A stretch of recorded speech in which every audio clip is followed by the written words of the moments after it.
will show how the VLOOKUP is used in Excel. So basically why VLOOKUP is used. So VLOOKUP is used to check the data in one table by searching the data in second table. So for example, we have the employee data in employee table and payroll data in payroll table. So our aim is to check the employee data. For example, E1001 exists in this table or not. So for that, how we check is equal to VLOOKUP. Select the employee ID, which one we wanted to search, comma. Then select the column where we wanted to search this particular employee. Then click on F4.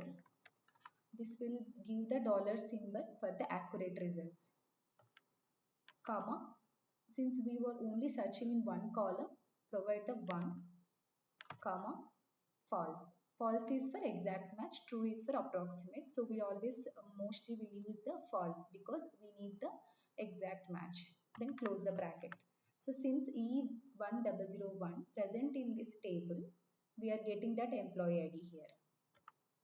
So in this way, we will apply this formula to all these employees. How we do that is go to this corner, drag this particular formula. So here I have applied it for all the fields. Now we are seeing the NA, right? So this NA is for unmatched employee records because, for example, take this E1098 and search in this column by selecting Control F. If you want to manually cross confirm also, we can search this. This is how we check the VLOOKUP formula. This is for single column.